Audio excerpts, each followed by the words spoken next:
Hello everyone, Freemantle here. In today's video I want to talk about freedom and flourishing and what a flourishing life is. We've all felt at one time or another how great it is to be free. We leave a job we don't like, finish an ordeal at the dentist's, drive out the front gate of the army base for the last time and head home across the country. The feeling comes when we're lost in thought or playing tennis or making a sales presentation or calculating a budget. It occurs in spur-of-the-moment decisions like picking a movie to watch, or at the halfway point in moving house. Suddenly, we're aware that the present moment doesn't require us to do anything we don't want to do. The feeling has two parts.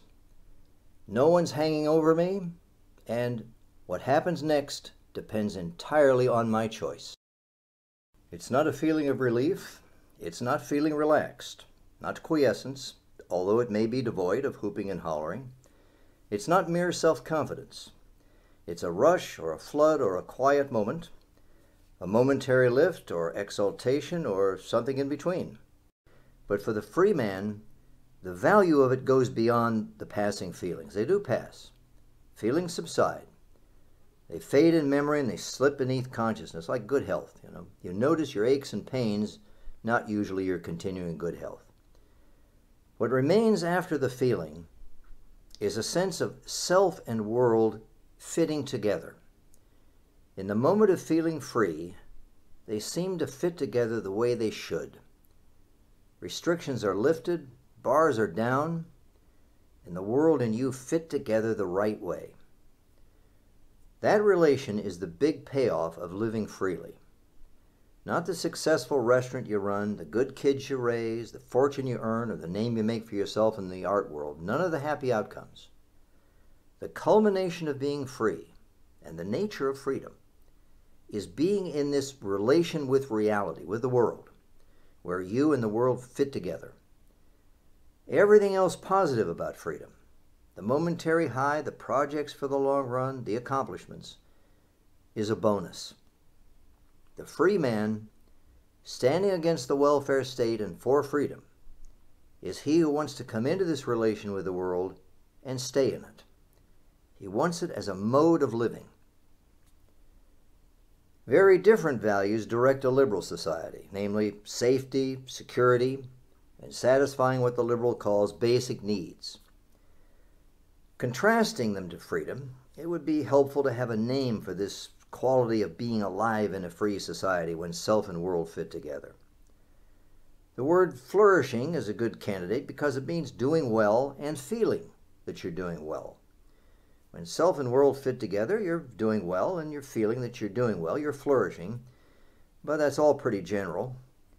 What can we add to it to zero in on this quality of living freely? Well, doing well is a quantitative idea. It carries the sense that things are very good for you. Life feels like it's more than it would be if you weren't doing well. There's more to life, more of life. The sense of doing well is that your life is expanded. Doing well also suggests that you have things you want out of life, things you were striving for, things you were seeking. So I'm going to say that when a person lives freely and self and world fit together the right way, and he's therefore flourishing and doing well, he's living a life of always seeking more. More money? More of what money will buy? Maybe, but there are lots of other possibilities. Different strokes for different folks.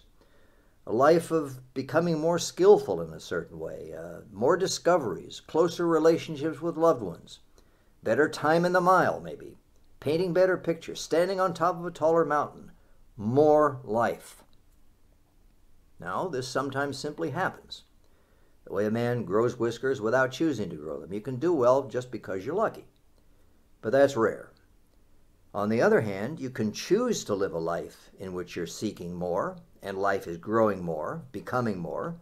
You can make a point of it, as a man can choose to keep his whiskers and raise a beard. You can choose to live as fully as you can.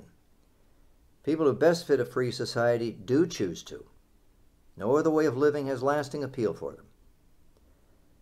In my experience, these people usually have some of the significant things they want from life already, and now they want more.